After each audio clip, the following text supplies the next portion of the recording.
ओमज्ञानतिमिरान्धस्य ज्ञानाञ्जनशलाकया चक्षुरुन्मिलितं येन तस्मै श्रीगुरुवे नमः। नमो विष्णुपादाय कृष्णप्रेष्ठाय भूतले श्रीमते भक्तिवेदान्त स्वामीनिति नामिने।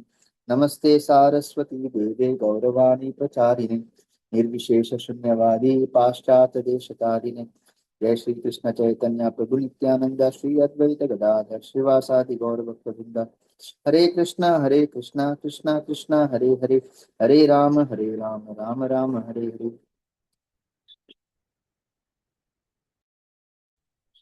मुखं करोति वाचालं पंगुं लंघयते गिरिं यत्कृपातमहं वन्दे श्रीगुरु दीनतारिणं परमानंद माधवं श्रीचैतन्य ईश्वरम्। हरे कृष्णा। तो सभी उपस्थित भक्तों के चरण में दंडवत प्रणाम। सभी का स्वागत है आज के मॉर्निंग प्रोग्राम में। और आज बहुत ही एक शुभ तिथि है। आज जो है श्री रामानंद राय इनका तिरोभाव दिवस है। तो रामानंद राय जो है श्री चैतन्य महाप्रभु के बहुत ही निकट और प्रिय पार्षद है।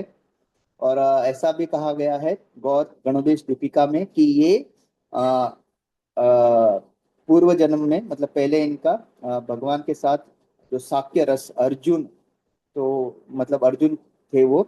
और कहीं आचार्य ये टीका करते हैं कि वो विशाखा और ललिता सती का भी ऐसा वर्णन आता है कि ये है। तो ऐसे महान जो आचार्य है भगवान के पार्षद है, आज इनका तिरोभाव दिन है। तो आज थोड़ा इनके ऊपर हम मनन करेंगे। तो एक बहुत ही चैतन्य चरितामृत में एक प्रसंग है जिसको कहते हैं राय रामानुज संवाद। तो जब चैतन्य महाप्रभु दक्षिण भारत की यात्रा में जा रहे थे, तब उन्हें सार्वभौम भट्टाचार्य ने कहा था कि आप रामानंद राय जो बहुत ही अच्छे भक्त थे, इनसे जरूर आप मिलिए। तो जब भगवान चैतन्य महाप्रभु गोदावरी के तट पे पहुंचे, तब उनका जो है रामानंद राय के साथ संवाद या उनके साथ उनका दर्शन जब हुआ, उनसे मिले वो, तब चैतन्य महाप्रभु और रामानंद राय के बीच में ये संवाद होता है, जिसमें रामानंद राय से श्री चैतन्य महाप्रभु पूछते हैं कि मैंने सुना है कि तुम बहुत ही बड़े भक्त हो, तुम्हें शास्त्र का पूरा ज्ञान है, तो मुझे बताइए कि जीवन का उत्तम लक्ष्य क्या है या ध्येय क्या है। और रामानंद राय बहुत ही नम्र होकर सेवा भाव में, ऐसे नहीं कि वो ये मान्य नहीं करते कि वो बहुत बड़े ज्ञानी है या शास्त्र का उनको पूरा निचोड़ पता है, लेकिन चैतन्य महाप्रभु के चरणों में सेवा के भाव से वो प्रश्न का उत्तर देना शुरू करते हैं। तो सबसे पहले वो कहते हैं वर्णाश्रम धर्म का पालन करना, यही जो है मनुष्य जन्म का उत्तम लक्ष्य है। और वो भगवत गीता का जो आ, चतुर्वर्ण्य मया सृष्टम गुण कर्म विभागशः तस्य कर्तारम अपि माम विद्या कर्तारम अव्ययम, इस श्लोका का वो प्रमाण देते हैं। लेकिन चैतन्य महाप्रभु कहते हैं यह बाह्य आगे करो आ। तो ये कहते हैं ये तो मतलब इसमें मुझे नहीं लगता, आप कुछ और इससे ज्यादा और तत्व बताइए। तो जब चैतन्य महाप्रभु इसको नकारते हैं, तब वो कहते हैं कर्म मिश्र भक्ति यही सबसे उत्तम। और फिर वो कहते हैं यद करोषि यद अश्नासि यद जुहोषि ददासि यद तत् तपस्वसी कंतया तत्करुषु मदर्पण। तो जो भी कुछ कर रहे हो, खा रहे हो, पी रहे हो, कर्म कर रहे हो, वो सब भगवान को अर्पण करते हुए कर्म मिश्र भक्ति, यही जीवन का उद्देश्य मतलब। तो फिर वापस चैतन्य महाप्रभु कहते हैं यह भाई आगे कहो मतलब ये भी मुझे इसमें उतना कुछ सही नहीं लग रहा है, और कुछ इससे ज्यादा बताइए। और तब रामानंद राय कहते हैं ज्ञान मिश्रित भक्ति, तो जो भक्ति ज्ञान से मिश्रित है। और फिर वो कहते हैं ब्रह्मभूत प्रसन्न आत्मा न शोचति न कांक्षति मद सर्वेषु भूतेषु मद भक्ति लभते पराम। तो जो, और जब ये वापस कहते हैं, तो वापस चैतन्य महाप्रभु कहते हैं कि ये भी यह भाई आगे करो कहो आए। तो चैतन्य महाप्रभु इसको भी नकारते हैं और कहते हैं इससे आगे कुछ और बताओ।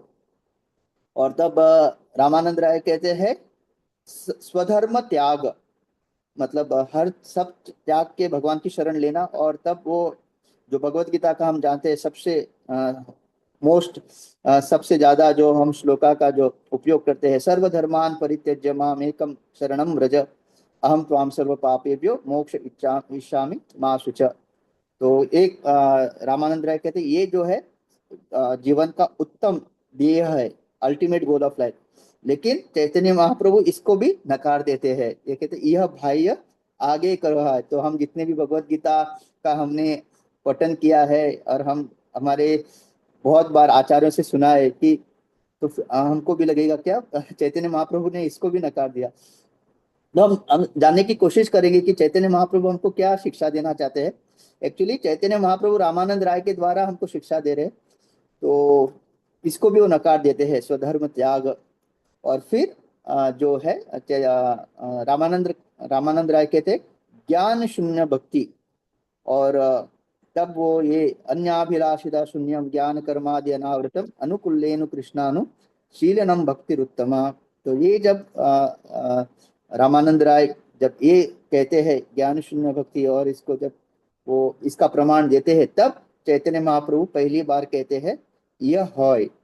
ओके, आगे कहो। और यहाँ अब चैतन्य महाप्रभु इसको मान्यता देते हैं, लेकिन इसमें भी वो संतुष्ट नहीं है।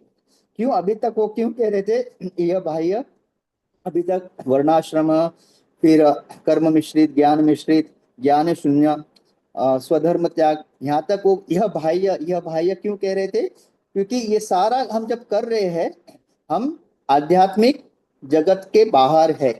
ये सारा चीज करके, इवन सर्वधर्म परित्याग करके भी हम जब भक्ति करते हैं, हम लोग आध्यात्मिक जगत के बाहर है।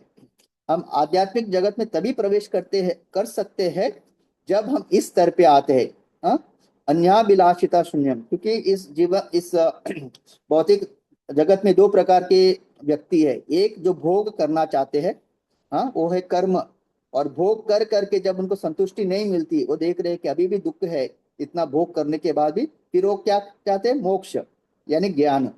तो ऐसे इस ज्ञान और भोग, इस दोनों को जब परित्याग करके अन्याभिलाषिता अनन्य भक्ति, हाँ, अहितु की अप्रतिहता, ऐसे जब स्तर पे हम पहुंचते हैं, तब जब है कि है हम आध्यात्मिक जगत में प्रवेश करने के लिए हम लोग क्वालिफाई होते हैं।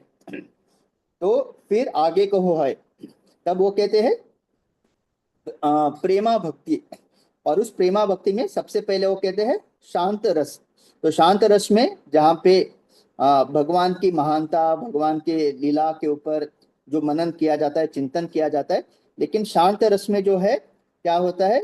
आदान प्रदान नहीं होता। जैसे कि पेड़ है, पौधे है, यमुना नदी है, तो वहां पे आदान प्रदान है, लेकिन भगवान की महानता, उनकी सुंदरता, उनके सारे लीला के ऊपर चिंतन मनन, तो शांत रस। तो चैतन्य महाप्रभु कहते हैं यह है, आगे कहो और। तो फिर कहते हैं दास्य रस। तो दास्य रस, तो भगवान कहते हैं ये भी सही है, इसके ऊपर और बताइए। क्योंकि दास्य रस में भक्त को पता है कि भगवान स्वामी है, मैं दास हूँ। तो यहाँ पे एक ममता, आदान प्रदान शुरू होता है, तो भगवान की सेवा करना। लेकिन इसका ज्ञान है कि भगवान स्वामी है और मैं जो हूँ उनका दास हूँ।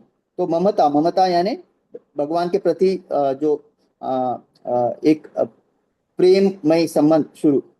और फिर तब ये अपने रामानंद राय कहते हैं इससे आगे है साक्य रस। और जब वो सुनते हैं साक्य रस, तब वो कहते हैं यह उत्तम। अभी पहले तो वो सारे नकार रहे थे, फिर प्रेम भक्ति में उन्होंने जब अन्याभिलाषी से सुनना यह है, ये है, आगे कहो कहा। लेकिन जब साक्य रस का वर्णन करते हैं रामानंद राय, तब वो क्या कहते हैं? यह उत्तम। तो इसका मतलब क्या है? तो इसका मतलब ये है कि अभी हम लोग वृंदावन में प्रवेश करने के लिए क्वालिफाई होते हैं। क्यों? क्योंकि दास्य रस में हम वैकुंठ तक जा सकते हैं, क्योंकि वहां पे भगवान की महानता का पूरा ज्ञान होता है कि भगवान स्वामी है, हम दास है। लेकिन जब साक्य रस के स्तर पे हम आते हैं, तब क्या होता है? भगवान की समता। तो दास्य रस पे ममता होती है, लेकिन सख्य रस पे समता, मतलब हम भगवान और हमारे बीच में कोई अंतर नहीं है। क्योंकि वृंदावन में अगर आप देखेंगे, किसी को नहीं पता कि भगवान जो कृष्ण जो है पूर्ण पुरुषोत्तम भगवान है। हर कोई उसको अपना सखा मानते हैं। गोपियां यशोदा माँ उसको अपना छोटा सा लाला मानती है। तो वृंदावन में भगवान कृष्ण का स्वामित्व किसी का, इसका ज्ञान किसी को नहीं है। तो इस साक्य रस जब हम उस स्तर पे आते हैं तब हम वृंदावन में प्रवेश करने के लिए एलिजिबल या क्वालिफाई होते हैं। और तब मतलब वो समता, इक्वलिटी, मतलब मैं और भगवान एक ही, एक ही इन द सेंस, मतलब भगवान को भगवान न मानते हुए अपने सखा के रूप में, लाइक बेस्ट फ्रेंड। और तब चैतन्य महाप्रभु कहते यह मतलब यह उत्तम आगे कहो है। और फिर वो कहते वात्सल्य। तो वात्सल्य प्रेम साक्य रस से भी उत्तम है, क्योंकि वहां पे क्या होता है कि जैसे हम अभी जो जीव है, हम हमेशा भगवान के शरण में रहना चाहते ताकि हमारी रक्षा हो। लेकिन वात्सल्य स्तर पे भगवान जो है यशोदा माँ और नंद महाराज के ऊपर निर्भर होते हैं। हाँ, तो उनको नहलाना, उनको खाना खिलाना, उनका पालन पोषण, ओके। तो भगवान जो है उन पे निर्भर होते हैं। तो एक स्नेह स्नेह का संबंध वहां पे है।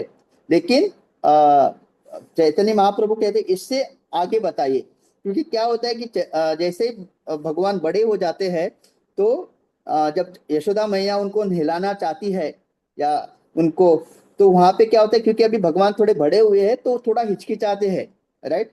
तो उस वो जो हिचकिचाहट है वो वात्सल्य रस में वो गायब हो जाता है जब भगवान गोपियों के साथ संबंध में।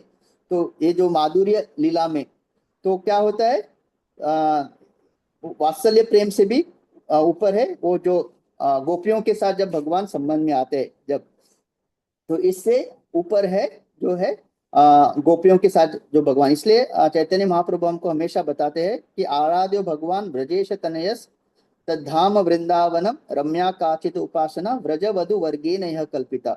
तो हमको किस तरह से भक्ति करनी है कि व्रज वधु मतलब जो वृंदावन की जो गोपियां हैं उनके स्तर पे। तो और फिर चैतन्य महाप्रभु कहते यह है, ये भी सही आपने कहा, अभी इससे आगे कहो। और तब रामानंद राय कहते हैं कि मुझे तो इससे आगे कुछ पता नहीं, मुझे तो यहाँ तक पता था कि वात्सल्य से ज्यादा जो है जो कंजुगल लव, जो माधुर्य, जो रस है जो गोपियों के साथ। तब चैतन्य महाप्रभु कहते हैं कि इससे उत्तम और स्तर जो है वो है जो राधा रानी का जो मेरे प्रति जो प्रेम है, जो उनका मेरे साथ संबंध है, ये सबसे टॉप मोस्ट है।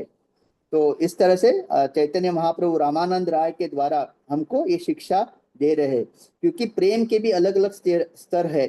और उसमें जो सबसे उत्तम स्तर जो महाभाव, वो केवल और केवल राधा रानी ही प्रकट कर सकती है। इसलिए उनका एक नाम है महाभाव स्वरूपिणी, जो भगवान मदन मोहन जिनका एक नाम है। और क्योंकि वो कामदेव को भी काबू कर सकते हैं, जो कामदेव हमको हमेशा जो इतना त्रस्त करते हैं, तो ऐसे कामदेव को जो है भगवान एकदम आसानी से उनको काबू में ला सकते हैं। और वही भगवान जो है जब राधा रानी को देखते हैं तो पूरे वो खुद मोहित हो जाते हैं। इसलिए उनका और एक राधा रानी का एक नाम है मदन मोहन मोहिनी। जो कामदेव को मोहित कर सकते हैं ऐसे व्यक्ति को राधा रानी मोहित करती है। तो इस तरह से जो है रामानंद राय के द्वारा हमको पता चलता है। तो हम जितने भी गौड़ीय वैष्णव है, तो हमको चैतन्य महाप्रभु ने कहा है कि हमारे आराध्य भगवान कौन है, वृंदावन के कृष्ण है, ना कि मथुरा के ना द्वारका के। ओके, तद धाम वृंदावन हमारा लक्ष्य होना है कि हम वृंदावन जो माधुर्य धाम में प्रवेश हमें मिले। ओके, आराध्य भगवान व्रजेश धाम वृंदावन रम्या काचित उपासना व्रज वधु वर्गेन यह कल्पिता। और हमें भक्ति कैसी करनी है, जैसे वृंदावन में जो व्रज की गोपियां है। और इसका प्रमाण क्या है, श्रीमद् भागवतम प्रमाणम इदनम तत्र धारो न परः श्री चैतन्य महाप्रभु मतमिदम तत्र धारो न परः। तो ये चैतन्य महाप्रभु का मत है।